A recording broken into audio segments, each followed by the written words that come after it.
Puji nama Tuhan, Shalom Bapak Ibu Saudara, Shalom Jemaat GBI Hafia Setiabudi, bahkan juga Jemaat Tanjung Morawa. Saya ucapkan selamat hari Minggu, selamat beribadah, dan kepada juga para Bapak Ibu Saudara yang mengakses YouTube channel gereja ini, dimanapun Bapak Ibu Saudara, semoga ibadah kita hari ini, yang kita lakukan ini, video ini memberkati Bapak Ibu Saudara. Mari kita siapkan hati kita akan mulai ibadah kita akan berdoa di hadapan Tuhan. Mari kita tundukkan kepala sejenak, kita berdoa di hadapan Tuhan. Bapa, di dalam nama Tuhan Yesus Kristus, pada hari ini Tuhan, kembali kami datang di hadapan Tuhan untuk beribadah Tuhan. Di minggu yang pertama ini Tuhan, di bulan April ini, kasih karunia Tuhan melimpah atas kami. Kami percaya Engkau turut hadir dalam ibadah kami Tuhan. Dimanapun umat-umat Tuhan yang mengakses video ini, semoga umat Tuhan dilawat oleh Tuhan. Hadirlah Engkau dalam ibadah ini Tuhan. Engkau memberkati setiap kami yang ambil bagian. Semuanya Tuhan yang memberkati. PL Singer Tuhan memberkati, bahkan pemberita firman Tuhan, Tuhan yang memberkati. Juga pemain musik Tuhan yang berkati, bahkan jemaat seluruhnya, Tuhan Yesus yang berkati.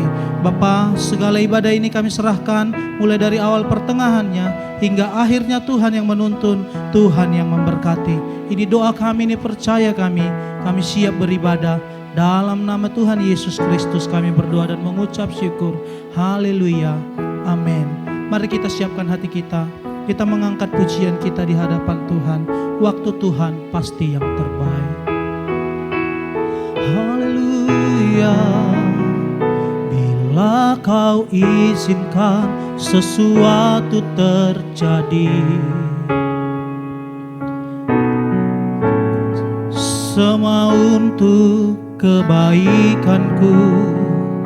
Bila nanti telah tiba waktumu, ku percaya kuasa-Mu memulihkan hidup. Sekali lagi kita angkat pujian ini. Bila Kau izinkan sesuatu terjadi, amin. Ku percaya semua untuk kebaikanku. Bila nanti telah tiba waktumu, ku percaya kuasa-Mu memulihkan. Sama-sama kita bernyanyi, waktu Tuhan pasti yang terbaik. Walau kadang tak mudah dimengerti, lewati cobaan, ku tetap percaya waktu Tuhan pasti ya. Waktu Tuhan pasti yang terbaik. Walau kadang tak mudah dimengerti, lewati cobaan, ku tetap percaya waktu Tuhan pasti yang terbaik. Kembali kita naikkan pujian ini sekali lagi. Bila Kau izinkan sesuatu terjadi, ku percaya semua untuk kebaikanku. Bila nanti telah tiba waktumu, ku percaya kuasa-Mu memulihkan hidup. Angkat pujian, waktu Tuhan pasti yang terbaik. Walau kadang tak mudah dimengerti, lewati cobaan, ku tetap percaya waktu Tuhan pasti. Sekali lagi, waktu Tuhan pasti yang terbaik.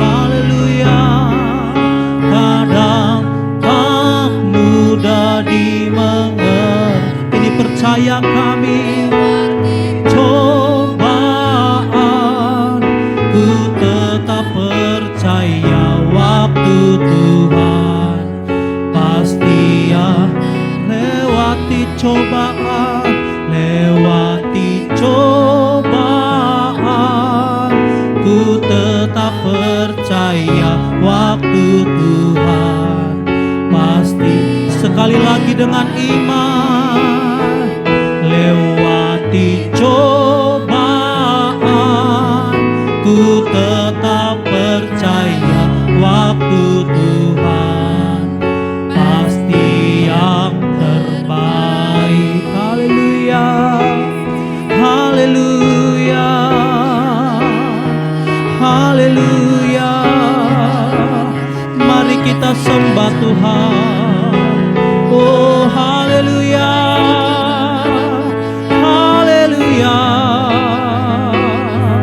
Terima kasih Tuhan, terima kasih. Naikkan syukur, sembah, naikkan pujian di hadapannya. Haleluya. Oh, Engkau yang membebaskan kami, Allah perisai kami. Haleluya. Gunung batuku, kota bentengku, Engkau perisaiku. Kami berterima kasih. Haleluya, haleluya. Oh, mari Bapak Ibu Saudara kita sembah Tuhan, kita muliakan namanya. Mari kita sanjung Dia, naikkan syukur kita. Haleluya. Bagimu Tuhan segala pujian hormat kami, syukur bagi Allah. Haleluya. Oh haleluya.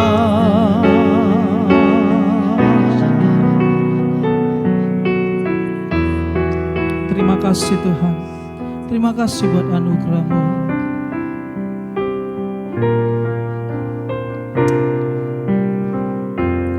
Engkaulah perisaiku saat badai hidup menerpaku. Janji-Mu di dalamku, pulihkan jiwaku. Ku kan berdiri di tengah badai, dalam kekuatan yang Kau berikan.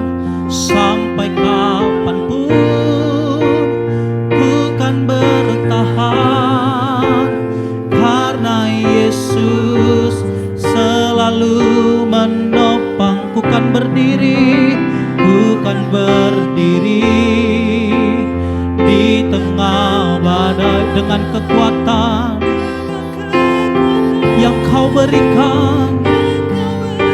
Kami percaya hari ini sampai kapanpun ku kan bertahan, karena Yesus selalu. Dengan iman dan percaya ku kan berdiri di tengah badai, dalam kekuatan yang Kau berikan.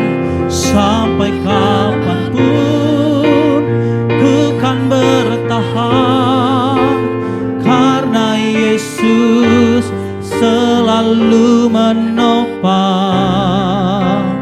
hidupku. Sekali lagi kita angkat pujian ini di hadapan Tuhan.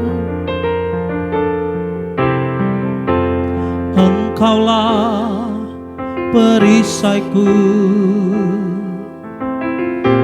saat badai hidup menerpaku. Firman-Mu di dalamku, tenangkan jiwaku, tenangkan jiwaku. ku kan berdiri di tengah badai dalam kekuatan yang kau berikan. Sampai kapanpun ku kan bertahan, karena Yesus selalu ku kan berdiri, ku kan berdiri di tengah badai dengan kekuatan yang kau berikan.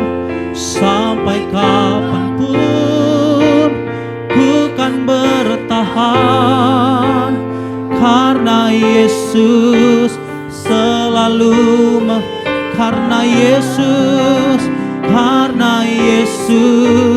selalu. Sekali lagi dengan iman, karena Yesus selalu menopang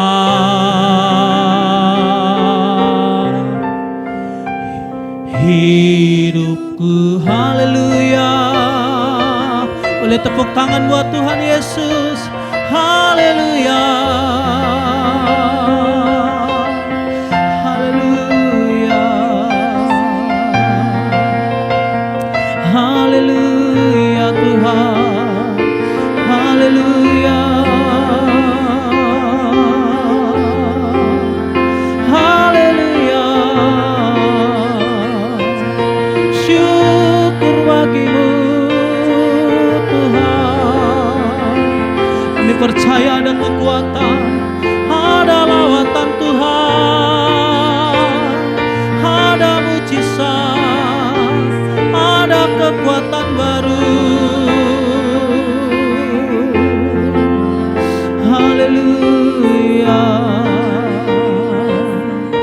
Haleluya. Terima kasih Tuhan buat pujian dan penyembahan kami. Kami telah naikkan pujian di hadapan Tuhan. Kiranya itu menjadi satu persembahan yang harum di hadapan Tuhan. Biarlah kiranya kami Engkau berkati. Dan sebentar Tuhan, kami akan menaikkan pengakuan iman kami di hadapan Tuhan. Kiranya semua jemaat Tuhan mengakui iman yang kami akan serukan ini. Dalam nama Yesus kami berdoa dan mengucap syukur. Engkau melawat sekalian kami. Haleluya. Amin.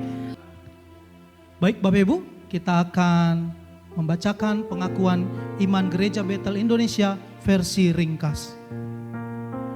Aku percaya bahwa Alkitab adalah firman Allah, Allah yang Esa itu Tritunggal adanya, Yesus yang lahir, mati, bangkit, naik ke sorga, adalah juru selamat, pengantara kita, dan raja segala raja. Manusia berdosa harus bertobat dan beriman agar diampuni, dibenarkan, dan dilahirkan baru, lalu dibaptis secara selam dan hidup suci. Bahasa roh adalah tanda awal baptisan Roh Kudus. Gereja melakukan perjamuan kudus dan meyakini kesembuhan ilahi.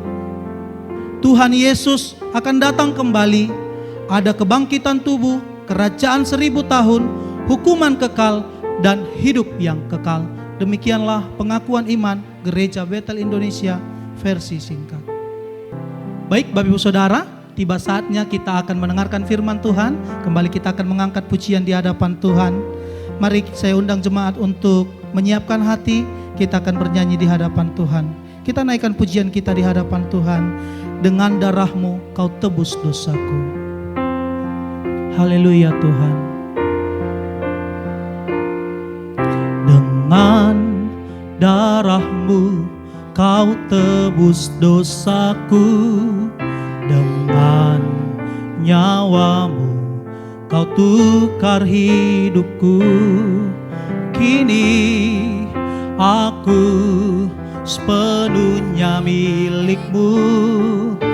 Akulah sekali lagi, dengan darah-Mu,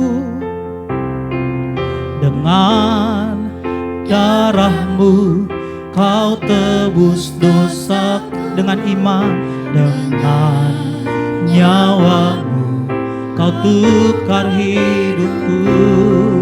Kini aku sepenuhnya milik-Mu. Akulah. Mari bersama angkat kedua tangan kita. Yesus, Yesus, Yesus, ku berseru. Yesus, Yesus, ku panggil nama-Mu. Pengabdianku hanya padamu. Yesus, Yesus, Engkaulah Bapa-Ku. Yesus, Yesus, Yesus, Yesus, ku berseru panggil namanya. Yesus, Yesus, ku panggil nama-Mu. Ini doaku. Pengabdianku hanya padamu. Yesus, Yesus, Engkau. Sekali lagi dengan iman. Yesus, Yesus, Yesus, Yesus, ku berseru. Haleluya. Yesus, Yesus, ku panggil nama-Mu. Pengabdianku hanya padamu. Yesus, Yesus, Engkaulah Yesus. Haleluya. Yesus, Yesus, Engkaulah Bapa. Sekali lagi. Yesus, Yesus, Engkaulah Bapa-Ku. Baik, salam Bapak Ibu. Tuhan memberkati ibadah kita tersambung lewat channel ini. Senang berjumpa dengan saudara, jemaat yang dikasihi oleh Tuhan. Halo jemaat Afia Setiabudi. Halo jemaat Pospei GBI Bangunsari. Dan semua jemaat Tuhan dari kalangan manapun, di kota manapun, di desa manapun, di pulau manapun, di mana saja kita berada.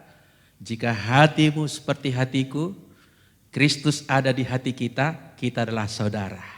Amin. Haleluya. Hari ini saya akan berkhotbah tentang jalan menuju bahagia. Jalan menuju bahagia. Sebelumnya marilah kita berdoa. Ya Tuhan Allah kami rindu mendengarkan Engkau. Rindu mendengarkan suara-Mu. Berbicaralah kepada kami, sebab firman-Mu adalah kekuatan. Firman-Mu hidup dan berkuasa. Dan firman-Mu tidak akan pernah kembali dengan sia-sia. Lawatlah kami ya Tuhan. Kuatkanlah kami ya Tuhan. Kuatkan yang lemah. Hiburkan yang berduka. Sembuhkanlah yang sakit. Ulurkanlah tangan-Mu dan pulihkanlah kami. Urapilah hamba-Mu dan urapilah setiap kami yang beribadah ini. Kami siap mendengarkan Engkau. Demi nama Yesus Kristus Tuhan kami berdoa. Haleluya. Amin. Saya akan berkhotbah dari Matius pasal 5 ayat 1 sampai 12 tentang ucapan bahagia. Saya berikan judul jalan menuju bahagia. Mari kita baca ayat-ayat tadi dari Matius 5. Demikian firman Tuhan. Matius 5 ayat 1.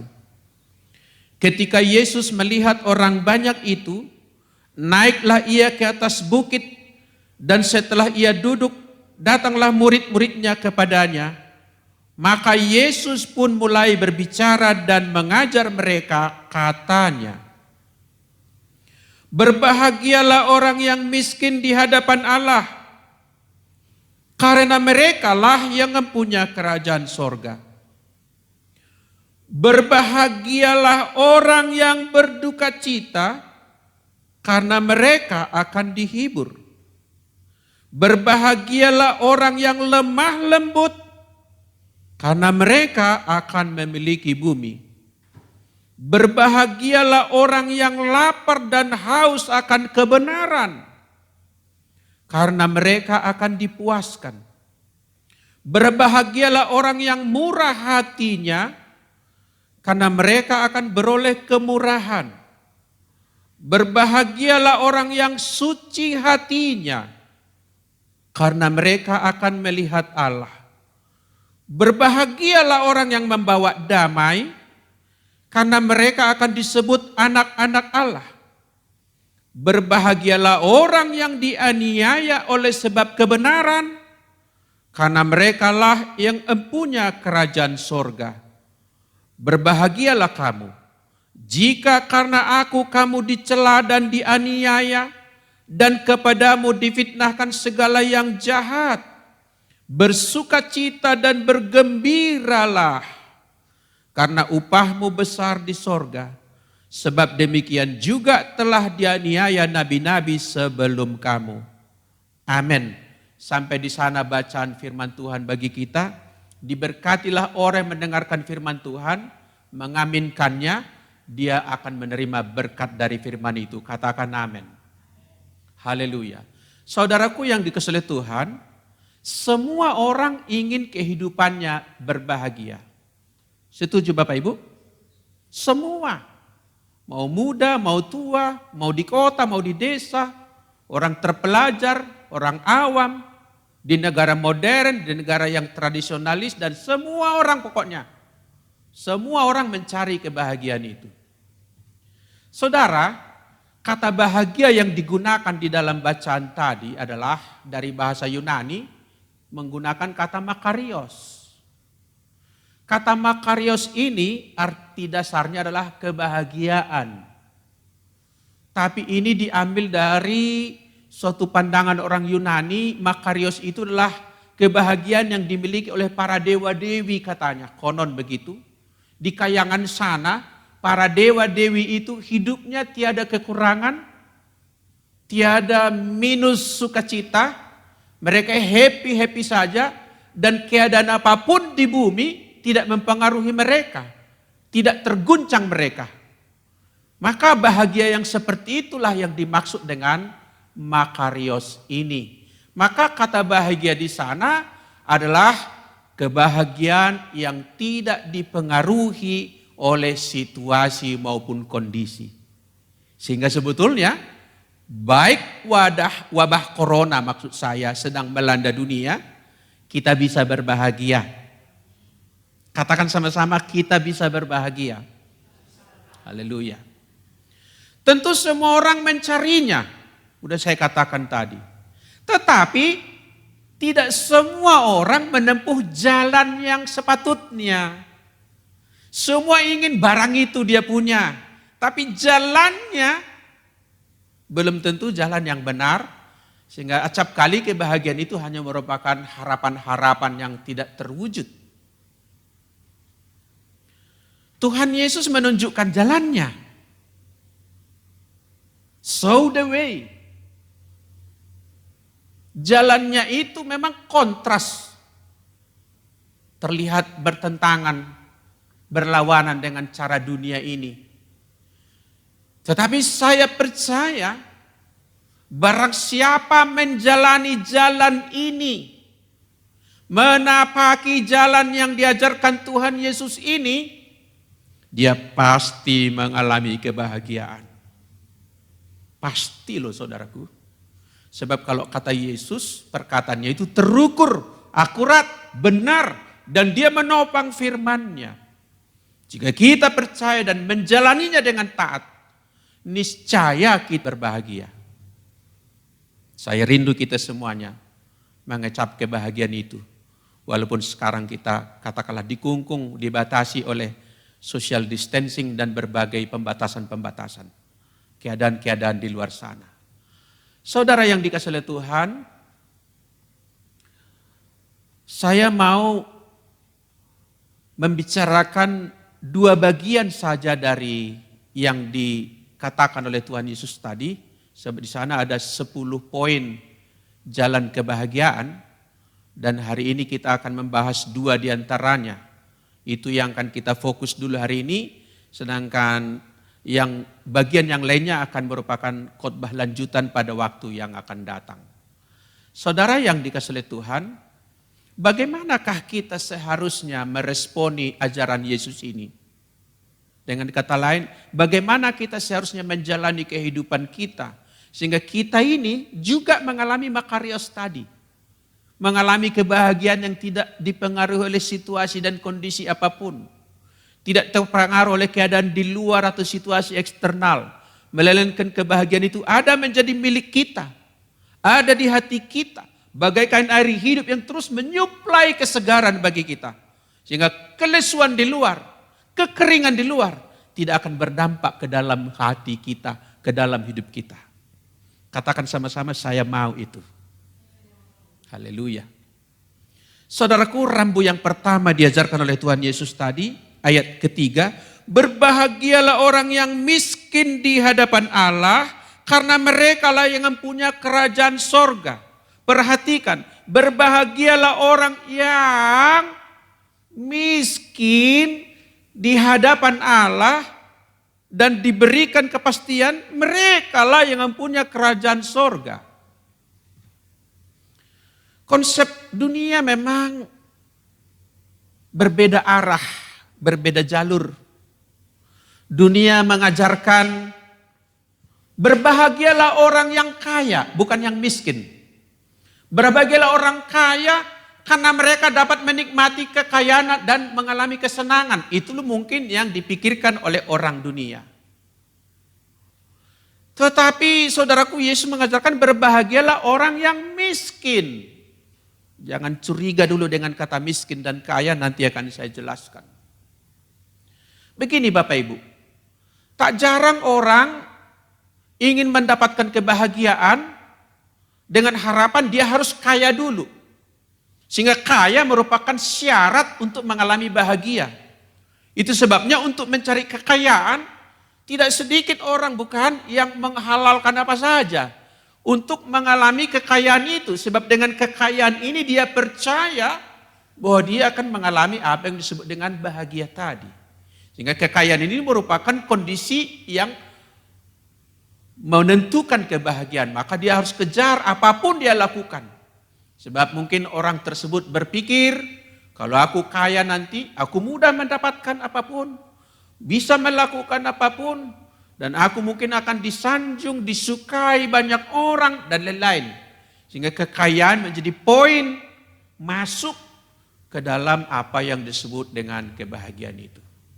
Saudara yang dikasihi oleh Tuhan, perlu kita teliti kata miskin di hadapan Allah. Kata miskin tadi di dalam bahasa Yunani kata potokos.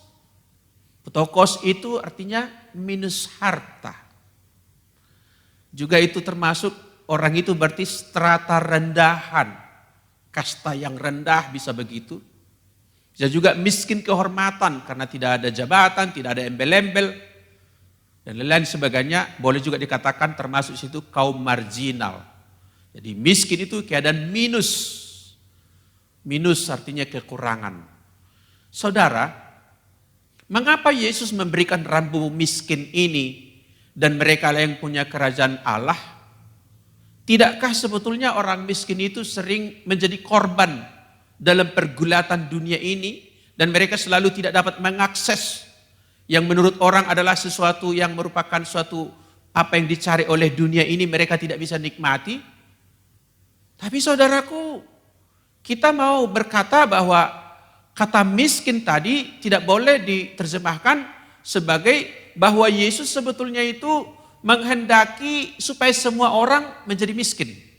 Bukan demikian Bapak Ibu.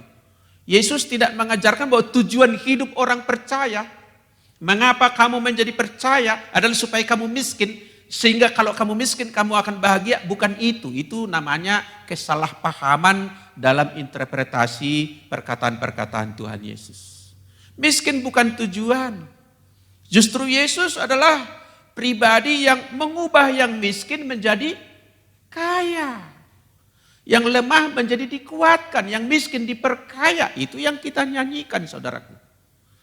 Tetapi yang dimaksud di sini kata miskin adalah bahwa orang itu karena menyadari dirinya tidak ada apa-apanya.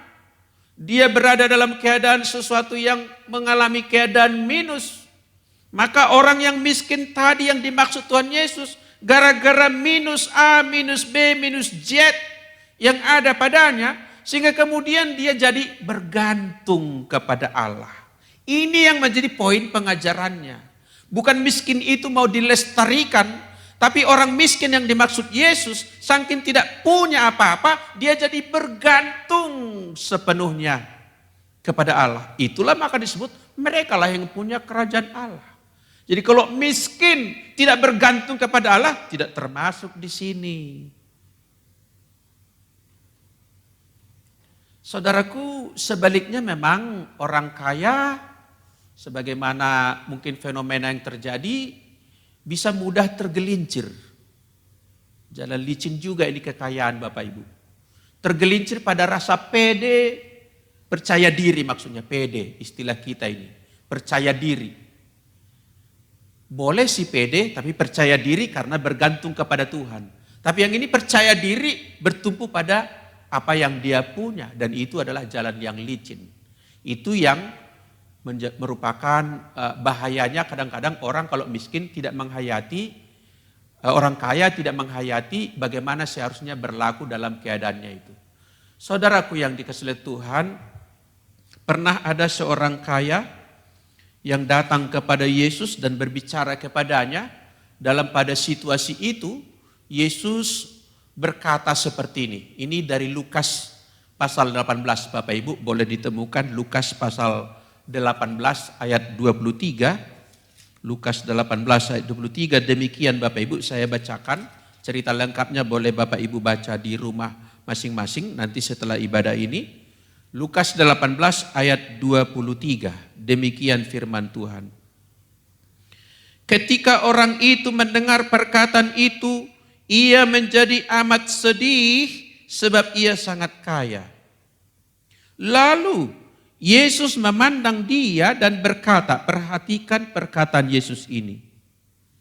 Alangkah sukarnya orang beruang masuk ke dalam kerajaan Allah. Bukan beruang Bapak Ibu, orang yang beruang. Sukar katanya. Sebab lebih mudah seekor unta masuk melalui lubang jarum daripada seorang kaya masuk dalam kerajaan Allah. Perkataan Yesus itu menjadi poin yang menjelaskan apa kata miskin di dalam berbahagialah orang miskin sebab mereka yang punya kerajaan Allah. Ini orang kaya ini ternyata kedapatan miskin. Hartanya melimpah, tetapi dia dalam keadaan jiwanya, rohaninya miskin. Dan pada konteks itu Yesus berkata, sebetulnya sebuah perumpamaan, alangkah sukarnya orang yang beruang masuk ke dalam kerajaan Allah, sebab lebih mudah katanya apa? Seekor unta masuk melalui lubang jarum, daripada seorang kaya masuk kerajaan Allah. Ini perumpamaan Bapak Ibu. Kita tahu unta itu adalah binatang yang besar. Binatang kecil ya contohnya semut gitu. Ya namanya unta besar. Apa maksud daripada perumpamaan ini? Begini Bapak Ibu. Dalam situasi alam kuno, dunia kuno di masa itu, kota-kota di padang gurun itu bertembok. Karena mungkin demi keamanan penduduk. Seperti kota Yeriko dikelilingi tembok begitu ya. Bertembok. Dan kalau sudah menuju malam, maka semua pintu gerbang utara, selatan, timur, barat dari kota itu ditutup. Namanya untuk menjaga penduduk yang ada di dalam. Nah, kadangkala ada orang yang masih menyusul akan masuk ke dalam kota. Saudagar mungkin terlalu lambat di jalan dan dia akan memasuki kota tapi pintu gerbang sudah ditutup. Lubang jarum tadi jangan dipahami itu lubang jarum waktu kita menjahit Bapak Ibu. Bukan begitu, bukan lubang jarum, itu istilah. Lubang jarum yang dimaksud itu menunjuk kepada pintu gerbang tadi ditutup, tapi di bagian bawah dari pintu gerbang yang besar itu ada satu lubang yang tersedia. Dari situlah orang yang terlambat masuk ke kota boleh masuk ke dalam kota. Pintu utama gerbang besarnya sudah ditutup, pintu kecil ini terbuka. Nah, menurut Yesus lebih mudah seekor unta masuk lewat lubang itu daripada orang kaya masuk ke dalam kerajaan sorga. Kita tahu tadi unta binatang besar, lubang itu tidak disediakan untuk sebesar unta, apalagi posisi dia berdiri. Apalagi kalau unta itu katakanlah membawa barang-barang milik tuannya di pundaknya. Maka bagaimanakah cara unta ini supaya bisa masuk bersama tuannya ke dalam kota? Ialah seluruh beban-beban yang dipikulnya tadi harus diturunkan. Harus dilepaskan begitu. Dan kemudian unta itu pun harus berjongkok, merunduk. Lalu mungkin didorong oleh tuannya seperti ngesot gitu. Muatlah dia lewat lubang jarum tadi. Butuh usaha, butuh harus direndahkan dirinya, direndahkan tubuhnya. Dan butuh bantuan daripada tuannya untuk dia bisa nyelip dari lubang kecil itu. Perjuangan seperti itu dianggap oleh Tuhan Yesus tadi lebih mudah ketimbang perjuangan seorang kaya memasuki kerajaan Allah. Bukan karena kekayaan itu dosa Bapak Ibu. Orang-orang beriman banyak orang kaya. Bapak orang percaya, Bapak Abraham orang kaya. Bukan kekayaannya itu menjadi hal yang salah. Yang menjadi salah adalah kadang-kadang orang bertumpu kepada kekayaannya itu. Bersandar kepada hartanya itu. Dan merasa aman dengan segala yang dimilikinya itu. Dan itulah bahaya yang sehingga dia tidak lagi seorang yang begging before God. Tidak lagi menjadi seorang yang merendahkan diri. Tidak lagi menjadi seorang yang bergantung sepenuhnya kepada kasih karunia. Saudara yang dikasihi oleh Tuhan, Yesus tak mengajarkan bahwa hidup miskin adalah mulia. Bukan, jangan salah paham. Yesus tidak sedang mengatakan miskin adalah tanda rohani hebat. Enggak. Bukan miskin tanda rohani. Kalau kita mendengar cerita di kitab Lukas juga Lazarus si miskin itu masuk sorga. Bukan karena dia miskin maka masuk sorga.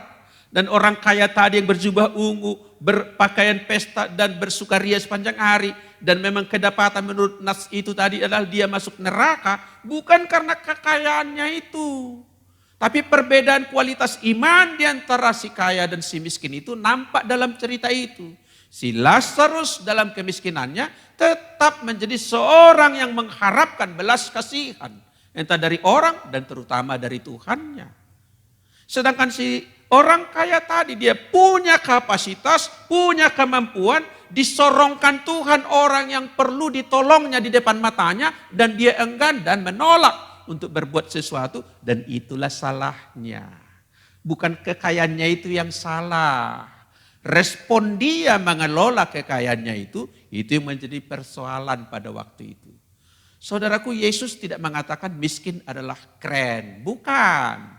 Kita pun merindukan kita diperkaya oleh Tuhan, diberkati oleh Tuhan. Orang beriman itu juga disertai dengan bekerja keras. Agar apa? Dia bisa menerima berkat Tuhan dari semua yang sudah disediakan Allah di alam semesta ini.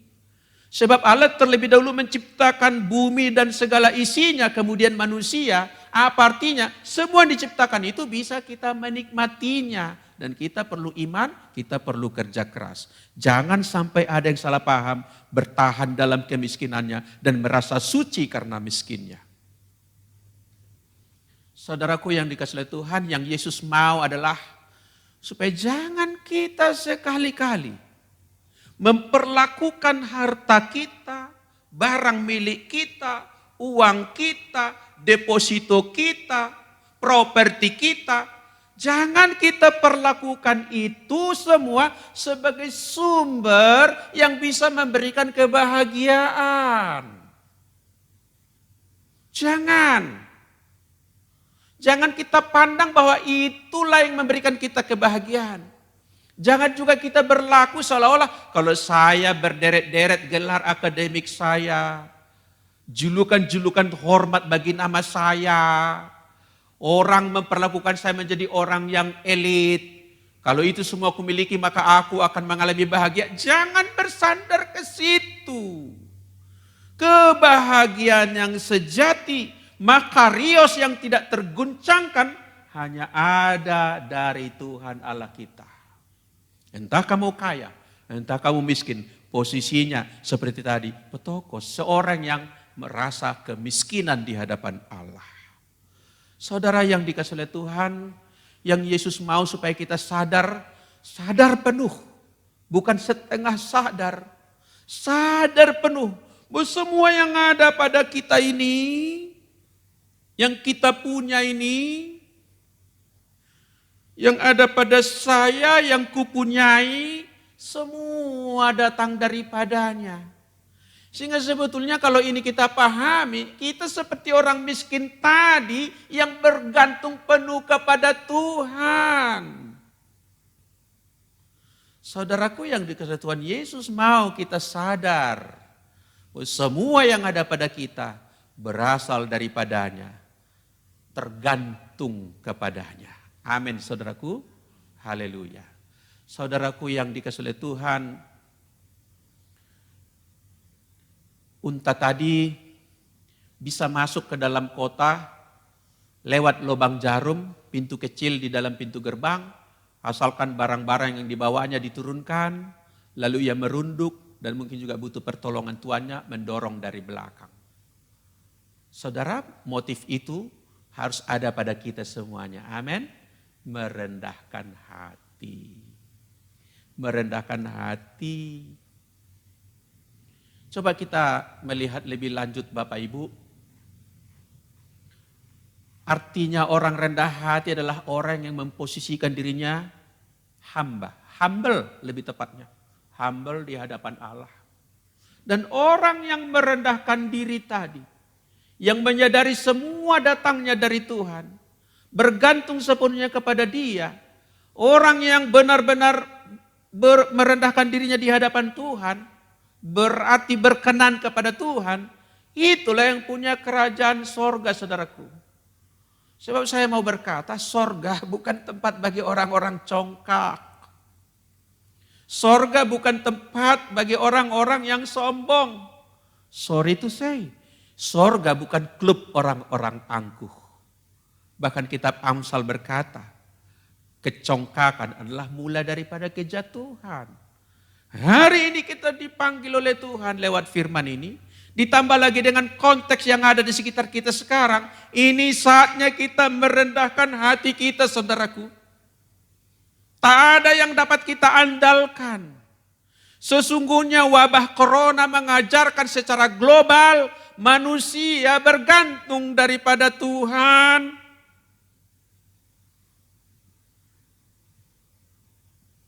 Mari coba kita baca dulu kitab Ulangan ini. Musa menulis kitab Ulangan, Ulangan pasal 8 ayat 17. Ayat ini sangat tepat sekali. Ulangan 8 ayat 17 demikian. Maka janganlah kau katakan dalam hatimu, apalagi di mulutmu, ini baru dalam hati aja jangan. Apa itu?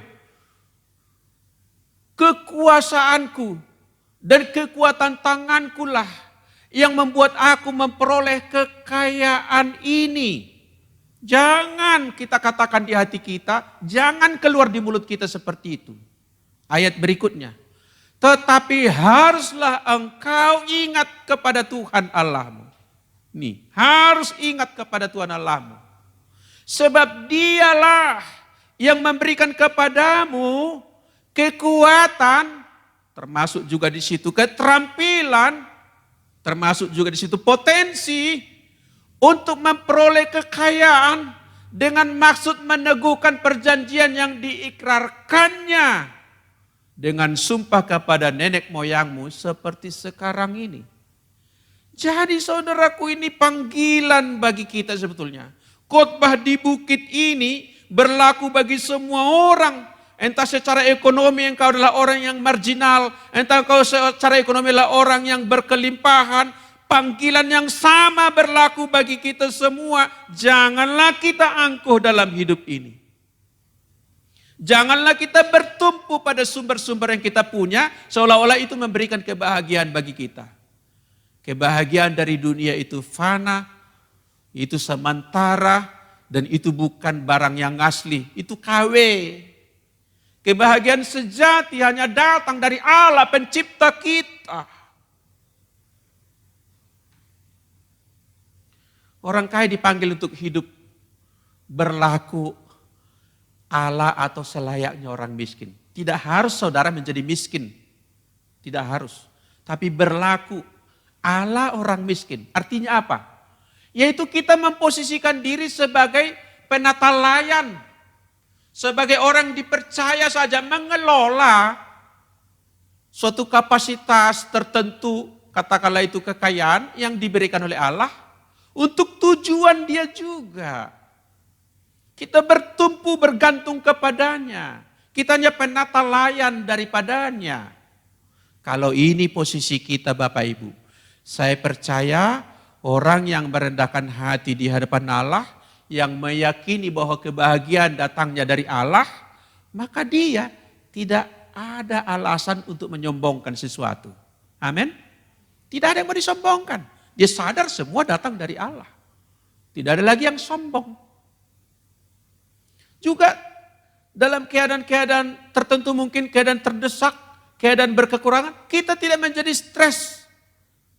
Tidak dipengaruhi oleh resesi. Menurut penelitian Bapak Ibu, saya bukan pakarnya tapi saya mengikuti saja Bapak Ibu. Wabah corona ini memang melanda seluruh dunia. Sejumlah orang menderita dan kemudian mati. Tidak semuanya mati, banyak juga yang disembuhkan dan saya percaya Tuhan sedang bekerja melalui layanan medis untuk menyembuhkan banyak orang sekarang ini. Tapi dampak yang langsung terjadi, semua orang akan mengalaminya langsung ataupun tidak, ialah resesi ekonomi. Dan kalau para pemimpin dunia tidak cukup bijak untuk mengambil langkah-langkah yang tepat, bukan saja resesi ekonomi akan terjadi, depresi ekonomi. Itu mungkin akan terjadi. Tapi sekalipun itu terjadi, kalau kita sadar bahwa sumber kebahagiaan datang dari Tuhan, kita tidak stres. Amin? Tidak stres. Karena tadi Makarios tidak dipengaruhi oleh manapun. Tidak diintervensi oleh keadaan ekonomi. Up and down-nya ekonomi tidak pengaruh. Juga kalau kita menyadari seperti orang yang miskin di hadapan Allah tadi, maka karena kita di hadapan Allah, semuanya di hadapan Allah, berperkara dengan Allah, dilihat oleh Allah, dipedulikan oleh Allah, maka kita tidak perlu tersinggung lagi bila kita katakanlah kurang diapresiasi, kurang dihormati. Tidak lagi mengganggu perasaan kita itu, karena sudah ada sumber yang pasti. Kita tidak tersinggung bila orang mungkin kurang respect terhadap kita. Tidak marah juga kalau kita katakanlah dijelekkan orang. Apalagi kita enggak jelek, amin Bapak Ibu. Jadi kalau jelek tersinggung dikatakan jelek, ya jangan-jangan memang betul-betul jelek loh. Jangan tersinggung, amin. Yang tersinggung itu jelek dan jemaat di sini semuanya keren. Kita tidak singgung, tidak marah, tidak tekor. Deposit daripada kebahagiaan kita berlimpah-limpah. Asalkan kita hidup di hadapan Allah sebagai seorang yang merendahkan diri di hadapannya. Jadilah rendah hati, amin. Amin. Yang miskin menjadi kaya, yang kaya berlaku seperti pola orang miskin tadi menjadi rendah hati. Ada amin. Tuhan memberkatimu. Haleluya. Saudaraku, rambu yang kedua. Saya akan berujung pada rambu kedua di ayat yang keempat, demikian bunyinya. Di Matius pasal 5 tadi ayat keempat. Berbahagialah orang yang berduka cita. Berbahagialah orang yang berduka cita karena mereka akan dihibur. Ini paralel saudaraku tadi. Berbahagialah orang miskin. Dunia mengatakan berbahagialah orang kaya. Yang ini juga berbahagialah orang berduka cita. Ini juga upside down. Bertolak belakang dengan dunia. Sebab dunia mengajarkan berbahagialah yang bisa tertawa. Berbahagialah orang yang berlebih-lebih. Berbahagialah orang yang berkelimpahan. Tapi kalau orang berduka, bagaimana berbahagia? Itu mungkin kata dunia. Tetapi Yesus mengajarkan berbahagialah yang berduka cita. Karena mereka akan dihiburkan. Maksud dihiburkan oleh siapa? Dihiburkan oleh Allah. Sekarang kita perlu telisik, duka cita yang bagaimana? Yang akan dihiburkan oleh Allah tadi. Sebetulnya duka cita yang dimaksud bukanlah duka cita berupa ada belangsungkawa, anggota keluarga meninggal, atau perusahaan lagi bangkrut, atau cinta ditinggal putus, dan lain-lain kejadian-kejadian yang ada terjadi di kehidupan orang. Sebetulnya tidak spesifik bicara berduka cita yang seperti itu. Duka cita memang adalah sebagian daripada sisi emosi kita. Duka cita bisa merekatkan kekeluargaan. Nah ini mulai kita masuk. Duka cita yang bagaimana? Ketika kita berduka cita, katakanlah seperti sekarang, bukanlah panggilan kekerabatan kita semakin tergugah. Nah duka cita seperti ini menjadi lebih spesifik, orang berduka karena orang lain berduka. Berdukalah dengan orang berduka, bersukalah dengan orang yang bersuka. Jadi duka cita itu ada baiknya karena memanggil dan mengefektifkan sisi emosi kita untuk merekatkan kebersamaan kita. Sebab tidak baik manusia itu kalau seorang diri saja. Kita hidup tak bisa hidup tanpa orang lain. Bapak Ibu, duka cita dekat dengan menangis. Walau tidak semua orang duka itu harus menangis. Tapi umumnya duka cita dekat dengan menangis. Saudara tahu enggak bahwa menangis itu ada gunanya? Bahkan pura-pura menangis pun kadang-kadang ada gunanya. Apalagi kalau menangis benaran Bapak Ibu. Bukankah itu mengeluarkan energi negatif dari jiwa kita? Kesesakan di batin kita bisa keluar melalui menangis. Kan sudah terhibur kalau demikian. Terhibur. Keluar beban-beban dari hati kita. Yang sesak di dada kita ini. Bisa ini dikurangi. Dikeluarkan melalui menangis. Asal nangisnya nangis yang sebenarnya. Bukan nangis dalam arti pura-pura. Menangis pun punya khasiat bagi kehidupan kita. Maka ujung daripada menangis tadi bahagia. Tapi belum itu yang spesifik Bapak Ibu kata berduka cita tadi yang diajarkan oleh Tuhan Yesus. Begini Bapak Ibu, seringkali orang mencari kebahagiaan, mencari sukacita misalnya dengan cara pergi rekreasi, jalan-jalan, keliling kota, pergi ke gunung, ke pantai, ke restoran, menonton. Atau juga ada orang mengejar prestasi tertentu dan kalau dia sudah mencapai itu, dia merasakan kebahagiaan. Atau ada orang pergi ke kafe, minum kopi bersama kawan, kongko-kongko, istilah kami di Medan, ngobrol-ngobrol. Itu pun bisa mendatangkan rasa meredakan depresi, meredakan ketegangan, ujungnya mendapatkan rasa senang. Bahkan ada orang mencari kebahagiaan dengan menggeluti hobi yang ekstrim, hobi yang tidak biasa. Ada orang seperti itu. Saudaraku, itu yang mungkin banyak ditempuh orang. Tetapi kalau jika cara-cara seperti itu sajalah supaya kita mengalami terhibur, mengalami pemulihan, mengalami kestabilan jiwa, maka kita akan selalu bergantung pada hal-hal di luar diri kita. Maka perasaan kita mungkin akan diombang-ambingkan oleh perubahan-perubahan situasi dan kondisi. Dan bukan itu yang diharapkan.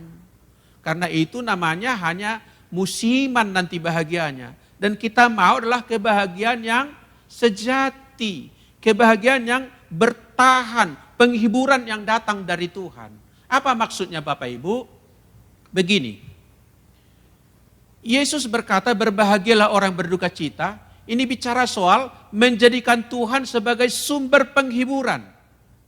Jadi berduka cita dimaksud setara dengan orang yang menjadikan Tuhan sebagai sumber penghiburan dia. Termasuk konteks sekarang, tentu kalau kita mau terhibur, apalagi kita berminggu-minggu di rumah dalam keadaan lingkungan terbatas begitu, mungkin tensi dan ketekanan juga bisa banyak terjadi, tentu tidak dianjurkan saudara pergi ke bioskop atau ke pantai sekarang.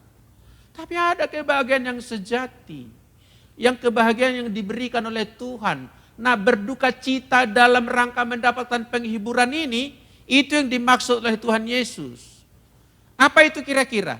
Misalnya begini Bapak Ibu, kalau kita merasakan pedih hati, terganggu perasaan kita, karena melihat betapa cemarnya dunia ini, betapa menyimpangnya jalan-jalan dunia ini, betapa kita tidak tahan melihat kecemaran-kecemaran itu, tetapi kita berada di tengah-tengahnya, bagaikan Lot di tengah kota Sodom dan Gomora dan seterusnya. Maka saudaraku, duka cita yang seperti itu adalah berharga di mata Tuhan. Tuhan akan menguatkanmu atas keterbebananmu itu. Tuhan akan menolongmu menjalani kehidupanmu di tengah situasi tidak ideal. Kamu akan dihiburkannya. Karena kamu berduka yang benar. Kamu tidak tahan melihat penyimpangan itu. Yang lain mungkin adalah saudara berbelas kasihan kepada orang yang saudara lihat menderita atau kurang beruntung, lebih kurang beruntung daripada saudara. Ketika saudara menaruh rasa duka di situ, maka sebetulnya Tuhan sedang memperhatikanmu. Tuhan mau melibatkanmu di dalam proyeknya. Tuhan mau memakaimu untuk menyalurkan belas kasihan Allah kepada orang yang kamu lihat tadi. Itulah artinya kamu juga beroleh penghiburan dari Tuhan. Ketika orang lain kamu saksikan dipulihkan Tuhan, bukankah kamu juga akan mengalami rasa gembira oleh karenanya? Firman Tuhan bahkan berkata, terlebih bahagia orang yang memberi daripada menerima. Saatnya sekitar virus corona ini sekarang saudaraku, kita lebih aktif memberi. Bukan maksud saya harus memberi uang, ada banyak yang bisa kita beri. Doa termasuk juga pemberian dari kita, kepedulian kita kepada orang. Kepedulian kita kepada kota kita, kepedulian kita kepada bangsa kita. Dan juga bisa menolong. Saya hanya menyaksikan hal-hal kecil saja Bapak Ibu. Misalnya selama virus corona ini Bapak Ibu, sekali-kali saya memesan makanan lewat GoFood karena tidak ada misalnya atau aplikasi yang sama dengan itu. Maka itu terpanggil jiwa saya ketika ada jumlah bayarannya di situ dan selesai orderan itu sudah selesai, kan ada tawaran di situ memberikan tips misalnya. Kita bisa tambahkan di situ Bapak Ibu untuk orang tadi. Dan kita berduka cita atas duka cita dia ketika dia mengalami penghiburan dan kita turut memberi kepada dia terhibur, kita pun mengalami penghiburan dari Tuhan. Katakan amin Bapak Ibu. Jadi saudaraku, berduka cita ini bukan soal karena ada kehilangan pada diri saya, tapi juga karena kehilangan pada orang lain. Bukan kekurangan pada saya, tapi juga kekurangan pada orang lain. Apalagi lebih-lebihnya Bapak Ibu, kata berduka cita yang dimaksud di dalam Matius 5 tadi sebetulnya adalah bicara kepada penyesalan kita yang diiringi dengan pertobatan kita atas dosa kita, atas kelalaian kita, atas menyimpangnya kita berjalan ke kiri dan ke kanan, atas ketidaksetiaan kita kepada Dia, atas apa yang harusnya kita lakukan tidak kita lakukan, yang seharusnya tidak dilakukan justru kita lakukan. Sekarang saatnya kita bertobat Bapak Ibu, agar kita dihiburkan oleh Tuhan. Saya ingin saudaraku kita melihat bahwa orang yang demikian itu, orang yang berduka cita seperti itu, maka dia akan mendapatkan penghiburan sejati dari Tuhan. Tidak akan kekurangan penghiburan dari Tuhan. Mari coba kita baca satu ayat Bapak Ibu dari 2 Tawarikh pasal yang ke-7. Ini merupakan ayat yang sering dikumandangkan, ayat yang sering dikutip, ayat sering dibacakan dan diimani. Dan mari coba kita lihat untuk situasi kita sekarang relevan dengan khotbah ini. 2 Tawarikh pasal 7 ayat 13. bila mana aku menutup langit, sehingga tidak ada hujan, dan bila mana aku menyuruh belalang memakan habis hasil bumi, dan bila mana aku melepaskan penyakit sampar atas umatku, ayat berikutnya begini, dan umatku yang atasnya namaku disebut merendahkan diri. Sekali lagi, merendahkan diri. Itu tadi berduka cita itu di situ. Merendahkan diri, berdoa dan mencari wajahku. Lalu berbalik dari jalan-jalannya yang jahat. Bertobat bukan hanya kesadaran tapi berbalik, bertindak hal yang sepatutnya. Menggantikan hal yang tidak patut sebelumnya. Bertobat, berbalik dari jalan-jalannya yang jahat. Maka ini janji Tuhan. Maka aku akan mendengar dari sorga dan mengampuni dosa mereka, lanjut lagi, serta memulihkan negeri mereka. Katakan amin saudaraku. Ini duka cita yang diperkenankan oleh Tuhan. Ini berduka cita yang dimaksud mereka akan dihiburkan. Karena kita merendahkan hati kita. Sebetulnya paralel atau setara dengan berbahagialah orang miskin. Dipanggil kita untuk merendahkan diri, ini pun berbahagialah orang berduka cita, sama dipanggil kita merendahkan diri kita, merendahkan hati kita. Dan orang yang merendahkan dirinya di hadapan Allah, berhak menerima kebahagiaan dari Tuhan. Amin saudaraku, katakan saya berhak, saya punya akses. Itu sebabnya kita merendahkan diri. Virus corona juga mengajari kita, khotbah sedunia Bapak Ibu. Kalau ini pun kita tidak bisa simak Allah berbicara melalui peristiwa ini. Betapa tulinya tuli itu. Betapa butanya buta itu. Betapa gelapnya gelap itu. Sudah kejadian nyata pun tidak sadar-sadar.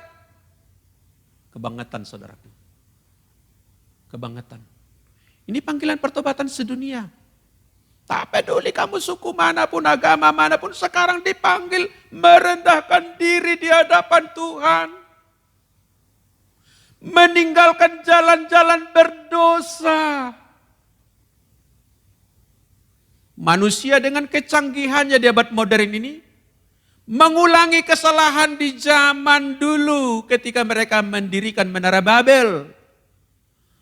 Mendirikan suatu puncak yang sampai ke langit, untuk mencari nama bagi kita. Seolah-olah manusia zaman itu bisa hidup tanpa Allah.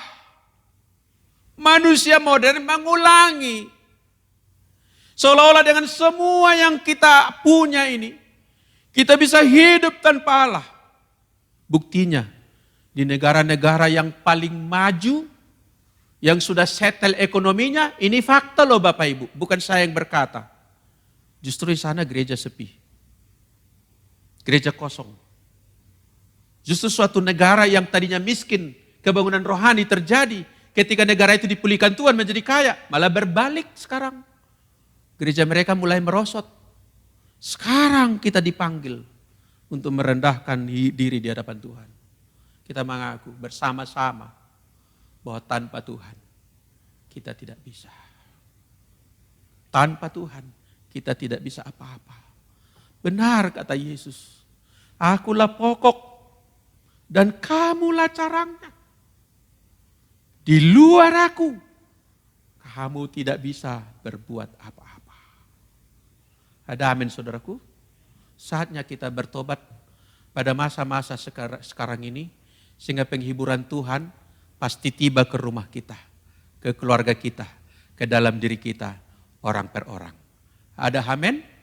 Haleluya. Saudaraku yang dikasihi Tuhan, saya percaya jalan bahagia yang dimaksud oleh Yesus tadi, begini Bapak Ibu, bukan jalan dulu lalu di ujungnya nanti bahagia. Bukan di ujungnya nanti bahagia, jalan dulu, berusaha dulu, berjuang dulu. Bukan.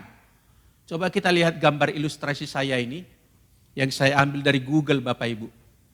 Ya, gambar ilustrasinya ini coba kita simak, sedikit menggambarkan maksud saya. Ini gambar ini.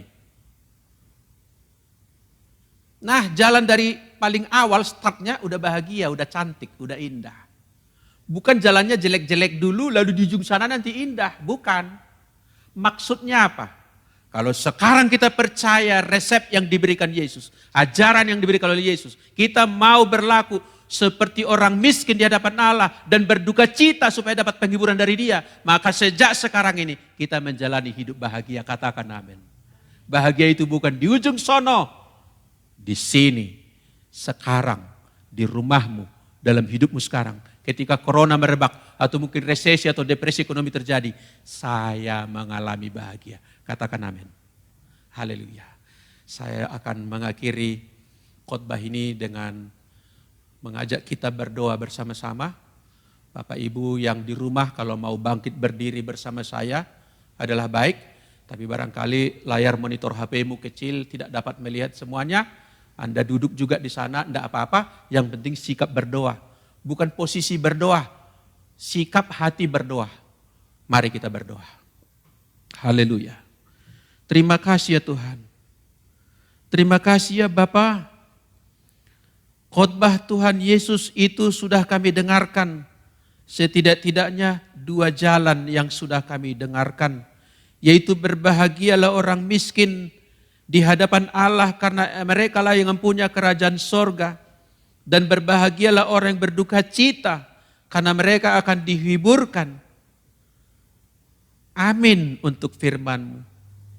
Kami terima firman-Mu dengan sukacita. Biarlah itu tertanam di hati kami.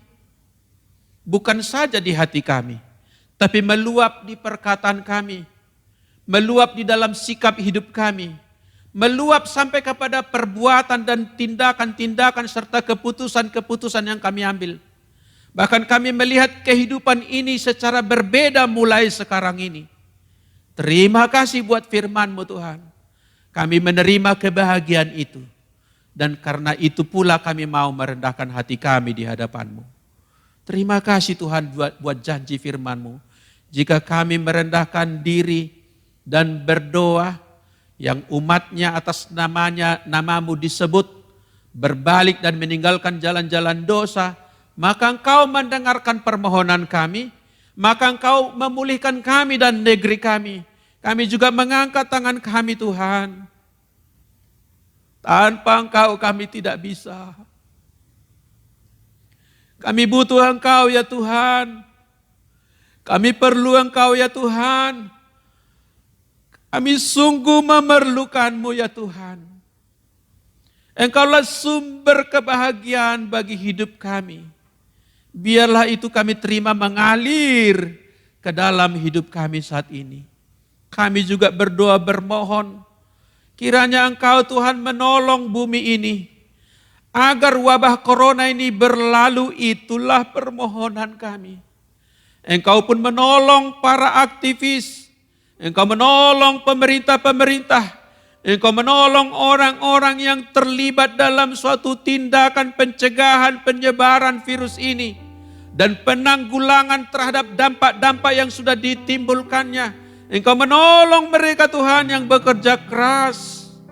Kiranya hikmat pertolongan-Mu turun atas mereka, agar segera ditemukan bagaimana kami dapat menyelesaikan masalah ini. Bagaimana bumi ini boleh terbebas lagi dari situasi yang mencekam saat ini. Engkau memberkati semuanya Tuhan. Terima kasih ya Tuhan. Firman-Mu ya dan amin. Firman-Mu tidak pernah kembali sia-sia. Firman-Mu bagaikan air yang mengalir, menyegarkan jiwa kami. Dan karena itu kami mengucap syukur. Terpuji-pujilah Engkau ya Tuhan, untuk segala kebenaran-Mu. Dalam nama Tuhan Yesus Kristus, kami berdoa, kami mengucap syukur. Haleluya. Sama-sama kita katakan, amin.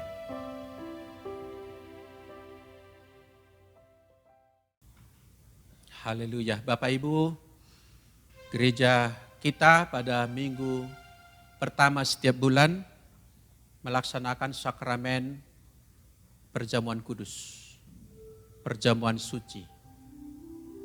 Saudaraku, sebelum kita melaksanakannya, saya ingin menyampaikan beberapa poin pengajaran, juga secara khusus terkait dengan situasi kita beribadah dari rumah masing-masing. Begini Bapak Ibu, boleh nggak perjamuan kudus di rumah? Itu mungkin ada yang bertanya. Jawaban saya boleh. Boleh. Di Matius 26 ayat 18 itu, Yesus justru menyuruh murid-muridnya, pergilah ke rumah si Anu, ke rumah seseorang, katakan kepadanya, di rumahmu lah nanti guru kami akan melaksanakan perjamuan kudus. Waktu itu suasana Paskah Bapak Ibu. Dan perayaan Paskah berpusat di Bait Allah. Di Bait Allah. Tetapi Yesus melaksanakan juga perjamuan kudus di rumah. Kalau kita lihat juga akarnya di Perjanjian Lama, pada malam terakhir mereka umat Israel yang dipimpin Musa berada di Mesir, mereka juga melaksanakan ibadah Paskah yang juga merupakan akar daripada perjamuan kudus, masing-masing di rumahnya. Jadi tidak ada persoalan dengan ibadah termasuk perjamuan kudus dilaksanakan di rumah kita. Tidak ada masalah. Memang lebih afdol di gereja karena kita sudah tersettle demikian. Tapi suasana sekarang menghendaki demikian. Jadi jangan merasa berkurang kualitas rohaninya karena kita sekarang melaksanakannya di rumah masing-masing. Yang kedua, boleh enggak kita masing-masing atau keluarga masing-masing menyediakan sendiri makanan minuman yaitu hosti dan anggurnya? Itu mungkin pertanyaan yang diajukan sebagian orang juga. Saya bacakan bagi kita Bapak Ibu 1 Korintus pasal 11. 1 Korintus 11 ayat 20 demikian firman Tuhan. Apabila kamu berkumpul, kamu bukanlah berkumpul untuk makan perjamuan Tuhan. Itu teguran Paulus kepada jemaat di Korintus waktu itu. Karena mereka sembrono dalam melaksanakan perjamuan kudus. Kita ikuti bacaan ayat 21. Sebab pada perjamuan itu, ini sembrononya waktu itu, bukan mau ditiru. Tiap-tiap orang memakan dahulu makanannya sendiri. Makanannya sendiri. Sehingga yang seorang lapar dan yang lain mabuk. Apakah kamu tidak mempunyai rumah sendiri untuk makan dan minum? Atau maukah kamu menghinakan jemaat Allah dan memalukan orang-orang yang tidak mempunyai apa-apa?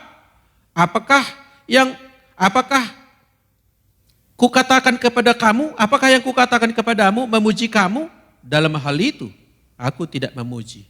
Maksudnya situasi waktu itu Bapak Ibu, perjamuan kudus salah satu tradisinya adalah ketika mereka beribadah, masing-masing keluarga jemaat membawa makanan masing-masing dari rumah. Perlu kita ketahui sedikit Bapak Ibu, sebetulnya perjamuan kudus masa itu bukanlah memakan kepingan roti seperti ini, kecil begini.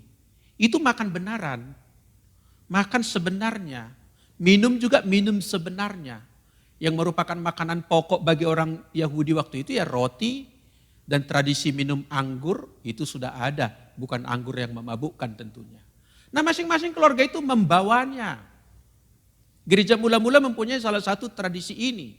Dan ketika mereka beribadah, berarti beberapa orang, beberapa keluarga, nanti ada acara makan bersama yang makan itu adalah perjamuan kudus. Itu perjamuan kudus. Makanannya sama, tapi ini menjadi perjamuan kudus. Apa arti perjamuan kudus saudaraku? Perjamuan kudus adalah persekutuan dengan tubuh dan darah Kristus. Melalui ini situasi makan bersama ini.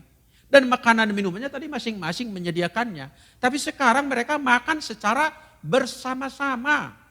Secara bersama-sama artinya menghayati diri, solidaritas satu dengan lain tersambung karena kita ini sama-sama anggota tubuh Kristus. Ini yang membedakan dia dari makan dan minum tadi pagi, tadi siang atau nanti malam. Makanannya sama, tapi situasinya berbeda ini sekarang ini makan dalam rangka koinonia. Persekutuan kita dan persekutuan dengan tubuh dan darah Kristus. Sakramen perjamuan kudus adalah persekutuan dengan tubuh dan darah Kristus dalam solidaritas koinonia sehingga boleh terjadi lewat layanan online seperti ini. Yesus berkata di Yohanes pasal 6 itu, tubuhku benar-benar makanan, darahku benar-benar minuman. Nah saudaraku maksudnya gini, Kita boleh berjarak tempat sekarang ini, tapi kita lewat layanan online ini dipersekutukan. Amin Bapak Ibu. Dipertautkan kita satu sama lain. Itu key-nya, itu kuncinya. Itu tidak lebih baik daripada orang yang bersama-sama secara lokasi, tapi tidak bertaut hati, tidak bertaut iman. Jadi layanan secara online sekarang ini, asalkan kita dalam keterpautan hati, menyadari masing-masing kita anggota tubuh Kristus. Metodenya pakai online, itu hanya metode. Prinsipnya tetap tercapai. Amin Bapak Ibu. Jadi jangan merasa kualitas perjamuan kudus kita hari ini lebih rendah daripada hari-hari yang lalu. Tidak, sama. Sebab intinya perjamuan kudus adalah persekutuan dengan tubuh dan darah Kristus, di mana tubuh dan darahnya itu benar-benar makanan, benar-benar minuman, memberikan hidup yang kekal, dibangkitkan pada akhir zaman. Amin saudaraku. Poin terakhir saya sebelum kita perjamuan kudus adalah sakramen perjamuan kudus kita hari ini. Sebetulnya bukan hanya hari ini. Setiap kali perjamuan kudus dilaksanakan, itu tersambung dengan pengorbanan Kristus di masa lampau. Merujuk kepada peristiwa yang lalu. Itu nyata dalam perkataan yang ditulis oleh Paulus juga, perbuatlah ini sebagai peringatan akan aku, peringatan akan dia. Jadi Bapak Ibu, perjamuan kudus kita disebut menjadi perjamuan yang kudus bukan karena kualitas makannya dan lokasi kita di rumah-rumah dan sebagainya, melainkan karena kita sedang mengingat perbuatan Kristus. Memorize of Him, menghadirkan peristiwa itu sekarang, sehingga perjamuan kudus kita yang sekarang ini tidak tunggal, tidak berdiri sendiri, ini terhisap kepada pengorbanan Kristus. Amin Bapak Ibu. Sehingga sah saja bagi kita, terutama karena konteks yang menghendaki demikian sekarang ini, kita menerima perjamuan kudus di rumah kita masing-masing. Menyediakannya masing-masing. Di Bapak Ibu, kemarin saya sudah sampaikan pengumuman petunjuk ibadah, antara lain siapkan Alkitab, siapkan hosti dan anggur. Bapak Ibu yang tidak sempat atau tidak mendapat ada waktu untuk mengambilnya ke gereja, boleh menyediakan di rumah saudara. Mungkin hosti atau anggurnya ada, lebih baik. Kalau tidak ada, tidak masalah. Mungkin ada roti bolu mungkin, roti tawar mungkin, atau crackers. Usahakanlah jangan pula kue coklat, tart, ya jangan, kurang elok. Demikian juga untuk menggantikan sirup anggur, saudara bisa juga sirup yang lain saja. Yang penting berwarna merah karena ini melambangkan darah Kristus. Kalau tidak ada sirup, saudara bisa juga menyediakannya dengan teh. Diseduh teh, jangan terlalu panas, tanpa gula. Yang penting berwarna merah dia. Merah. Untuk melambangkan darah Kristus. Amin Bapak Ibu. Saya persilakan tiap-tiap keluarga di rumah, kepala rumah tangga, entah Bapak atau mungkin tidak ada di situ Ibu, siapapun yang ikut perjamuan kudus hari ini dilayani, dibagikan, supaya kita akan bersama-sama menikmati persekutuan dengan tubuh dan darah Kristus pada saat ini. Amin Bapak Ibu. Haleluya. Saya berikan waktu Bapak Ibu untuk membagikannya di rumah masing-masing. Haleluya. Baik Bapak Ibu, kita akan mendoakan alat-alat sakramen kita ini. Bapak Ibu boleh mengangkat tangan ke arah roti yang ada di rumahmu dan anggur yang ada di rumahmu. Mari kita terlebih dahulu berdoa.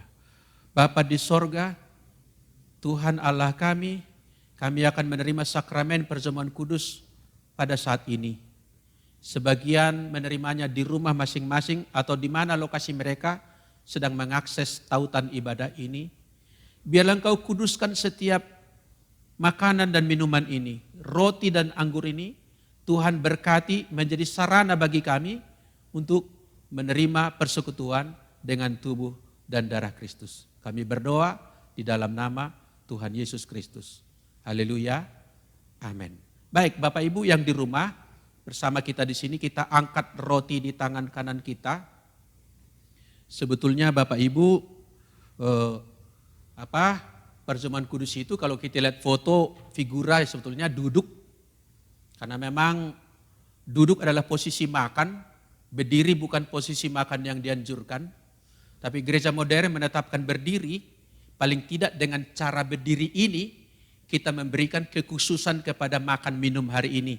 Supaya berbeda dari makan minum tadi pagi atau setelah ini. Amin. Dengan cara berdiri kita begini, apalagi hanya potongan kecil. Ini sikap kita sedang membedakan dari makan minum yang lain. Jadi yang bisa berdiri di rumah, usahakan berdiri atau tidak mungkin duduk, tapi duduklah dengan sikap membedakan makan minum hari ini dari makan minum yang lain. Amin Bapak Ibu. Kita angkat roti kita masing-masing dan kita dengarkanlah firman Tuhan yang menguduskannya bagi kita.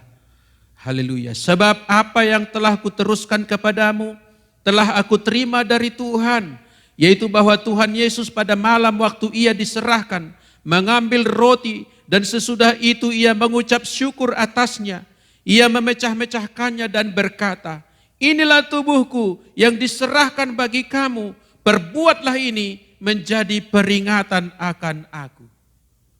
Tubuh Kristus telah digantung di kayu salib, telah dicambuk, telah dilukai, telah diludahi, telah dibuat menderita sedemikian rupa.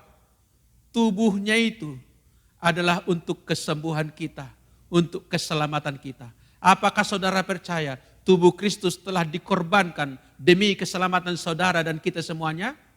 Engkau percaya Yesus Kristus adalah Tuhan dan Juru Selamatmu? Dialah Allah yang Maha Kuasa? Makalah dengan iman, inilah roti yang turun dari sorga, inilah tubuh Yesus Kristus.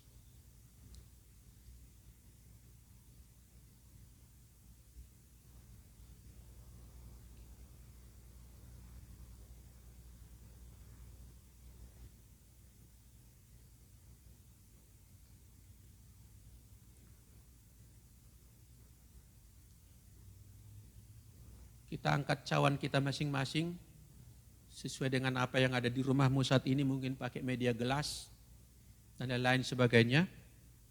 Mari kita angkat dan dengarkanlah firman Allah yang menguduskannya. Demikian juga ia mengambil cawan sesudah makan lalu berkata, cawan ini adalah perjanjian baru yang dimeteraikan oleh darahku. Perbuatlah ini setiap kali kamu meminumnya menjadi peringatan akan aku. Minum cawan dari cawan ini saat ini sambil mengingat perbuatan Kristus. Ini bukan minum biasa, yang tadi juga bukan makan biasa. Mari kita ingat apa yang telah diperbuat oleh Kristus kepada kita, yang telah diperbuat dia dalam berkorban di kayu salib. Tersambung ke sanalah perjamuan kudus kita ini. Apakah saudara percaya darahnya telah tertumpah bagi dosamu? Darahnya telah menetes bagi kesembuhanmu. Pengorbanannya sanggup memulihkan hidupmu, menjadikan engkau ciptaan yang baru, diberikan kuasa kepadamu sebagai anak Allah, dan engkau beroleh persekutuan dengan tubuh dan darahnya. Barang siapa makan tubuhnya, minum darahnya, ia beroleh hidup yang kekal. Dia ada di dalammu dan engkau ada di dalam dia. Engkau percaya Yesus Kristus adalah Tuhan. Minumlah dengan iman. Inilah darah Kristus yang ajaib. Inilah cawan perjanjian baru. Minum dengan iman.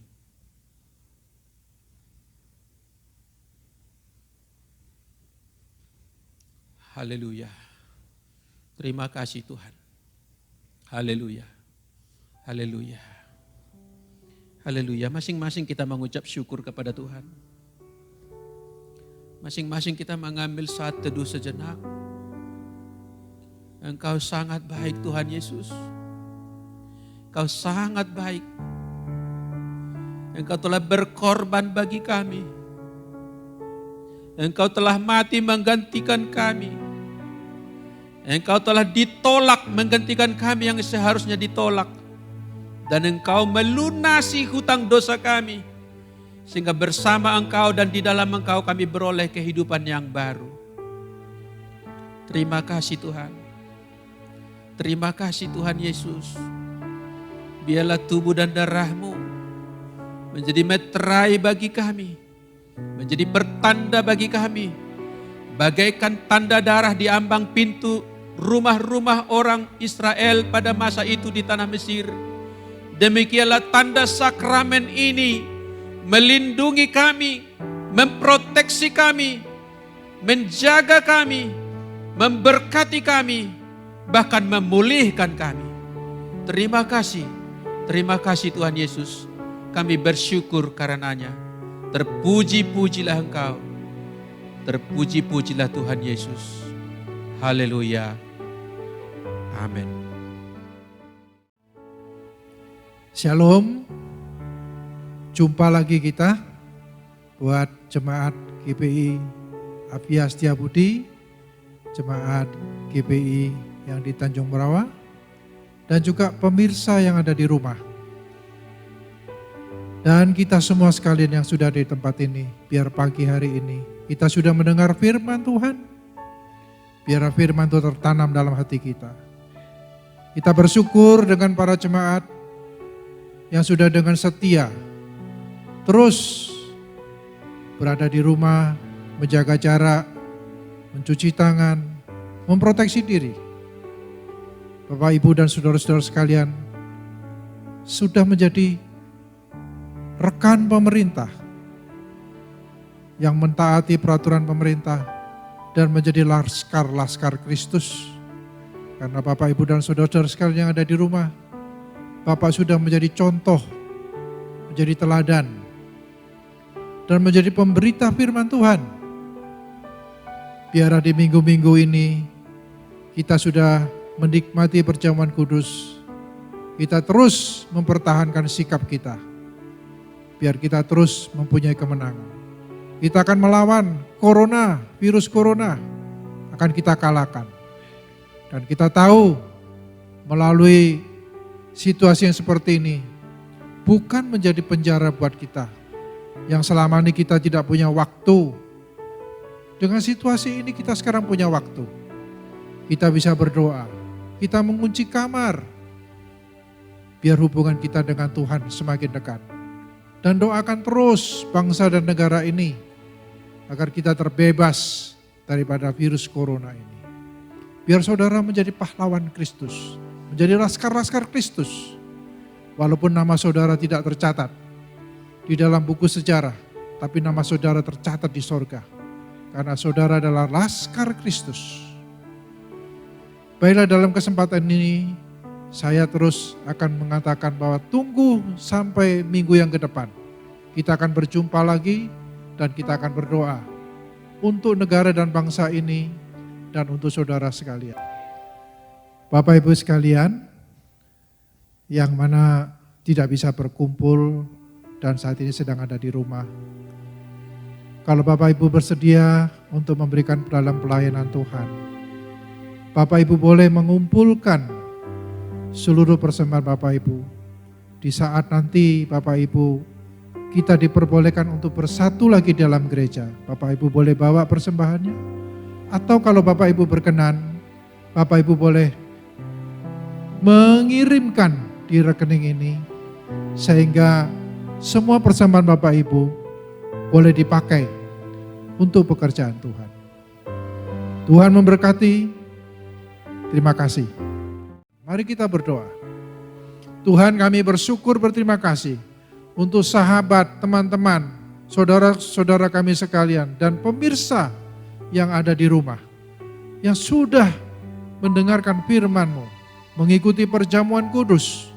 Dan Tuhan, biar Engkau memberkati melalui perjamuan kudus ini, melalui doa ini, melalui persekutuan mereka bersama dengan Engkau. Tuhan, jadikan mereka laskar-laskar-Mu, menjadikan pemenang-pemenang Tuhan. Dan biarlah virus corona dikalahkan, dipatahkan. Tuhan, kami percaya tidak ada yang mustahil bagi Engkau. Sebab nama-Mu dipermuliakan, nama-Mu ditinggikan, dan kuasa-Mu tidak pernah berubah dari 2000 tahun yang lalu sampai hari ini. Mujizat-Mu terjadi Tuhan. Kami percaya Tuhan saat ini, mereka yang punya status sebagai ODP, Tuhan jamah mereka, Tuhan sembuhkan. Mereka yang sudah mempunyai status sebagai PDP ataupun yang sudah positif, Tuhan sembuhkan mereka. Bilur-bilur-Mu menyembuhkan Tuhan. Kami percaya tidak ada yang mustahil bagi Engkau. Kami juga berdoa Tuhan terus untuk para tenaga medis. Baik itu dokter, para perawat, dan semua yang menolong di dalam ketenaga medisan. Tuhan pakai mereka. Lindungi mereka Tuhan yang sudah berjuang di depan. Tuhan, biar Engkau menjauhkan mereka semua daripada terjangkit daripada virus ini. Lindungi bangsa kami Tuhan. Lindungi Tuhan, proteksi bangsa dan negara kami Tuhan. Dari mulai Bapak Presiden, para menteri, gubernur, para bupati, para wali kota, dan sampai kepala desa, kepala kepling, dan seluruh aparat yang ada di negara Indonesia ini, dan seluruh bangsa kami Tuhan. Tuhan lindungi, Tuhan proteksi, Tuhan jamah, jauhkan daripada sakit penyakit ini Tuhan. Kami juga berdoa Tuhan untuk mereka yang saat ini di dalam situasi ini Tuhan harus menderita. Baik itu para supir taksi, para supir ojol, dan juga mereka yang dirumahkan karena perusahaannya tidak bekerja. Tuhan, semua yang kekurangan Tuhan berikan mereka kekuatan. Tuhan berikan pertolongan. Kami percaya Tuhan tidak ada yang mustahil bagi Engkau. Tuhan terima kasih. Terima kasih Tuhan untuk kemurahan-Mu ini. Kami percaya tidak ada yang mustahil bagi Engkau Tuhan. Biar nama-Mu dipermuliakan. Terima kasih Tuhan. Inilah doa kami. Hanya di dalam nama Yesus kami boleh berdoa Tuhan. Amin.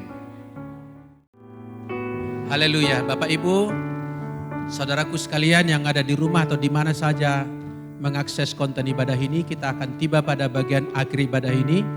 Sebelum kita menerima berkat Tuhan, kita nyanyikan suatu pujian dari Kidung Jemaat, Kuperlukan Juru Selamat.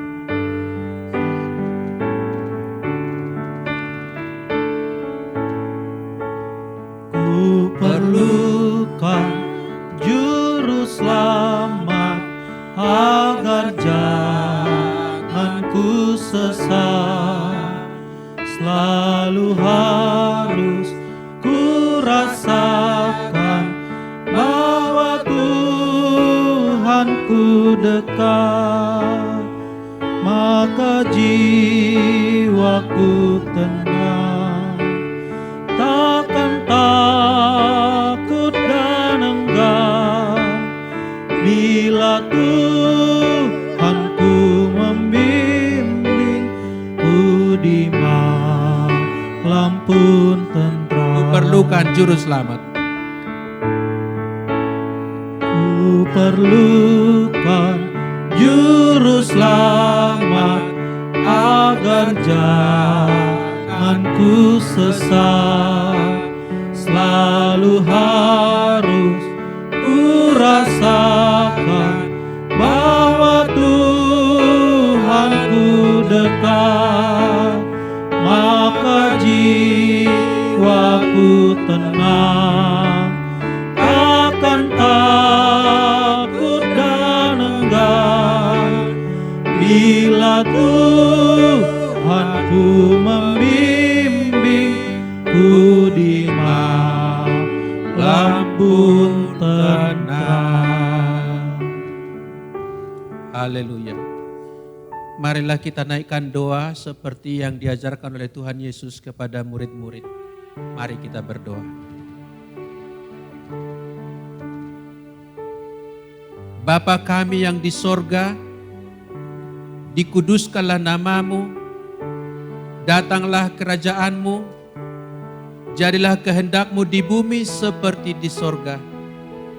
Berikanlah kami pada hari ini makanan kami yang secukupnya, dan ampunilah kami akan kesalahan kami, seperti kami juga mengampuni orang yang bersalah kepada kami.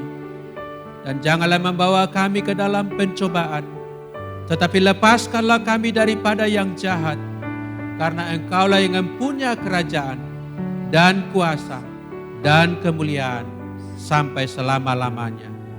Amin. Kekasih-kekasih Tuhan dan semua saudara seiman dimanapun berada, kita akan tiba pada bagian akhir ibadah ini. Bukalah hatimu, arahkanlah pikiranmu tertuju kepada Dia, Tuhan Allah yang maha baik, sumber segala kebaikan kita, sumber kebahagiaan kita. Kalau tidak berhalangan, tidak keberatan hatimu, angkatlah kedua tanganmu dan terimalah berkat-Nya turun atasmu. Tuhan memberkati dan melindungi engkau. Tuhan mengangkat engkau menjadi orang yang diberkati. Tuhan menyembuhkan sakitmu. Tuhan menghiburkanmu. Tuhan menyertai engkau dimanapun engkau berada. Tuhan menjaga engkau dengan pasukan malaikatnya. Engkau tidak mengalami celaka dan tidak mengalami mara bahaya. Kembalilah kepada aktivitasmu berikutnya. Suasana kekeluargaanmu di rumahmu. Dan terimalah berkat Allah damai sejahteranya. Dari Bapa kita pencipta langit dan bumi. Dan anugerah yang sempurna di dalam Yesus Kristus Tuhan. Serta persekutuan daripada Allah Roh Kudus. Senantiasa turun atas kita. Mulai hari ini sampai esok, sampai selama-lamanya. Tuhan memberkati kita. Haleluya. Sama-sama kita berkata, amin. Tuhan memberkati kita. Salam. Berbahagialah di dalam Tuhan.